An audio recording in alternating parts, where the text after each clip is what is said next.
Valuation of shares हमारा आज का टॉपिक है, जिसे हिंदी में अंशों का मूल्यांकन कहते हैं। अंशों के मूल्यांकन की वैल्यूएशन ऑफ शेयर्स की आवश्यकता कब नहीं पड़ती, बस ये चीज़ ध्यान रखने वाली है। जब कंपनी का समापन हो रहा हो, जब कंपनी का समापन हो रहा हो, कंपनी का समापन होने पर हमें अंशों के मूल्यांकन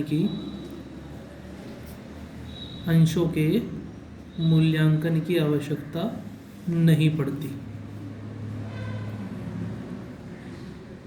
आवश्यकता नहीं होती।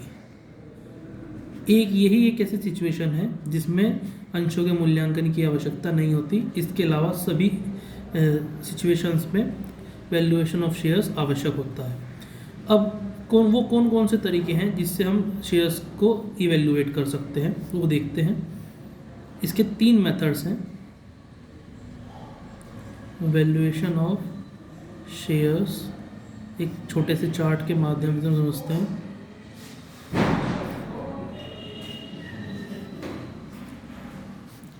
पहला मेथड होता है नेट एसेट्स मेथड, जिसको हिंदी में हम शुद्ध संपत्ति विधि भी बोलते हैं। दूसरा मेथड होता है यील्ड मेथड, जिसको हम आय विधि भी बोलते हैं। और तीसरा मेथड होता है fair value method. Fair value method. Yield method के 2 पार्ट्स और हो जाते हैं, डिविडेंड यील्ड मेथड, और दूसरा पार्ट हो जाता है अर्निंग कैपेसिटी मेथड। अब बात करते हैं नेट एसेट मेथड की। सबसे पहले मेथड की नेट एसेट्स मेथड। इस मेथड्स को ब्रेक वैल्यू मेथड भी बोलते हैं। इसका नाम है ब्रेक वैल्यू मेथड के नाम से भी हम इसे जानते हैं। इसका सीधा सा फॉर्मूला है। इसमें एक अंश का मूल्य निकालने के लिए फॉर्मूला लगाते हैं net assets upon number of shares. इसमें यह याद रखा जाए कि यदि नंबर ऑफ शेयर्स हमें टोटल लेने हैं, जैसे इक्विटी शेयर्स प्लस प्रेफरेंस, दोनों की नंबर्स लेने हैं, तो हमें हमारे वैल्यू ऑफ शेयर पता चल जाएगी। लेकिन अगर हमें प्रेफरेंशियल शेयर्स की केवल वैल्यू निकालनी हो, तब हम क्या करेंगे, नेट एसेटमेंट से प्रेफरेंस शेयर कैपिटल को माइनस करते हुए नंबर ऑफ इक्विटी शेयर से प्रेफरेंस शेयर से डिवाइड कर देंगे, तो हमें प्रेफरेंस शेयर की वैल्यू पता चल जाएगी। अब दिक्कत ये आती है कि नेट एसेट्स कैसे निकाली जाए। तो नेट एसेट्स निकालने का सीधा सा फॉर्मूला होता है कि टोटल एक्चुअल एसेट्स यानी टोटल वास्तविक संपत्ति माइनस आउटसाइड लायबिलिटीज़, ये इसका फॉर्मूला होता है। अब आउटसाइड लायबिलिटीज़ में क्या क्या शामिल है, ये हमें देख लेना चाहिए छोटा सा। आउटसाइड लायबिलिटीज में शामिल होते हैं हमारे debentures plus creditors plus taxation plus यदि किसी प्रकार का कोई इंटरेस्ट है डिबेंचर्स पर, वो भी इसमें शामिल होगा। ये सब आउटसाइड लायबिलिटीज में शामिल होते हैं। इसके बाद बात करते हैं यील्ड मेथड की।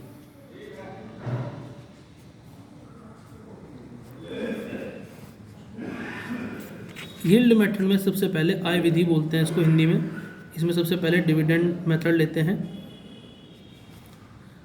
Dividend yield method.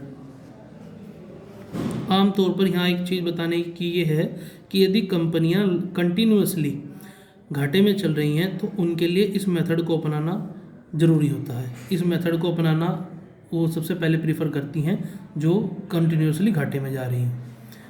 Yield method, dividend yield method की बात करते हैं। इसका फॉर्मूला हम सबसे पहले, इसके 3 स्टेज हैं, तीनों स्टेजेस बता देता हूँ मैं। फर्स्ट स्टेज, इसमें हम क्या करेंगे, सबसे पहले डिविडेंड पर शेयर निकालेंगे। डिविडेंड पर शेयर यानी डीपीएस निकालेंगे। उसके लिए हमें क्या करना पड़ेगा, जितने रिटेन अर्निंग्स हैं, जितने रिटेन अर्निंग्स हैं उनको डिवाइड करेंगे टोटल कैपिटल एम्प्लॉयड से, मल्टीप्लाई करेंगे 100 से, तो हमें डीपीएस पता चल जाएगा। सेकंड स्टेज में क्या करेंगे, जब हमारे पास डीपीएस आ जाएगी तब हमें इसका रेट पता करना पड़ेगा। डिविडेंड रेट बोलते हैं इसको। डिविडेंड रेट पता करने के लिए डीपीएस अपॉन एनआरआर, एनआरआर होती है normal rate of return, multiply paid up value of share. ये आपको क्वेश्चन में गिवन होगी दोनों चीज़ें। अब थर्ड स्टेज की बारी आती है। थर्ड स्टेज यानी फाइनल स्टेज में वैल्यू ऑफ शेयर कैसे निकाला जाता है। हमने 2 स्टेज में जो जो चीज़ें हमें चाहिए थी हमने वो फाइंड आउट कर ली। अब हमने सबसे पहले निकाला था डिविडेंड रेट निकाला था, तो डिविडेंड रेट की upon NRR multiply paid up value of share, तो इससे हमें हमारा वैल्यू ऑफ शेयर पता चल जाएंगे। किसके अंतर्गत, डिविडेंड यील्ड मेथड के अंतर्गत। चलिए अब हम इस मेथड को एक क्वेश्चन के माध्यम से समझते हैं। क्वेश्चन क्या है, पहले क्वेश्चन को रीड आउट करते हैं।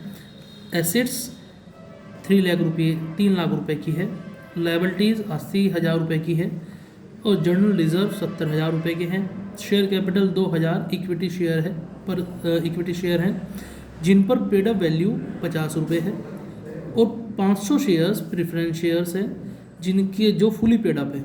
अब वो आपसे केवल इक्विटी शेयर्स निकालने को कह रहा है कि आप वैल्यू फाइंड आउट कीजिए इक्विटी शेयर्स की। जब हमारे पास एसेट्स दी हुई हैं, लायबिलिटीज़ दी हुई हैं और हमें इक्विटी शेयर्स की संख्या भी पता है और प्रेफरेंस शेयर कैपिटल भी हमें पता है, तो हमें इक्विटी शेयर्स की अगर वैल्यू निकालनी हो तो हमें सबसे पहले नेट एसेट को फाइंड आउट करना पड़ेगा। आइए हम इसे सोल्व करते हैं। तो सबसे पहले नेट एसेट फाइंड आउट करते हैं। नेट एसेट्स निकालने के लिए सबसे पहले क्या करना पड़ेगा, जितनी एसेट्स दी हुई हैं, यानी आपको 3 लाख रुपए की एसेट दी हुई है, उसमें से माइनस करेंगे हम लायबिलिटीज़। लायबिलिटीज़ कितने की दी हुई हैं, हमें 80,000 रुपये की लायबिलिटीज़ दी हुई हैं। जब हम इन्हें माइनस करके लिखेंगे तो 2,20,000 रुपये हमारी एसेट्स बढ़ जाएंगी। लेकिन अभी भी ये एसेट्स, क्योंकि हमें नेट एसेट्स चाहिए और हमें इक्विटी शेयर की वैल्यू फाइंड आउट करनी है, तो इसमें से प्रेफरेंस शेयर की कैपिटल को भी माइनस करना पड़ेगा। तो प्रेफरेंस शेयर कैपिटल भी माइनस करेंगे, जो कितनी बैठती है 500 शेयर्स हैं और जो फुली पेड अप हैं, यानी 100 रुपये का एक शेयर है प्रेफरेंस शेयर और 500 शेयर्स हैं, तो इसकी कैपिटल हुई 50,000। इसको माइनस करने के बाद हमारी नेट एसेट्स हमें मिल गई जो 1,70,000 रुपये की है। ये हमारी नेट एसेट्स हमें प्राप्त हो गई। अब हम अपने फॉर्मूले पे आते हैं। हमें फॉर्मूला लगाना है वैल्यू ऑफ इक्विटी शेयर्स। हमसे उसने केवल इक्विटी शेयर की वैल्यू निकालने के लिए कहा है, तो हमें अब फॉर्मूला क्या लगाना है, net assets upon number of equity shares. ये बात याद रखी जाए, अगर इक्विटी शेयर्स स्पेशल कह रहा है तो हमें केवल इक्विटी शेयर्स से ही उसे डिवाइड करना है। तो नेट एसेट्स हमारी 1,70,000 रुपये की है और नंबर ऑफ इक्विटी शेयर्स हमारे पास कितने हैं, 2,000 रुपये के हमारे इक्विटी शेयर्स हैं, जिसकी वैल्यू आ गई है 85 रुपीज़ पर शेयर। अब आपको मुझे पूरा विश्वास है आपको क्वेश्चन समझ में आ गया होगा।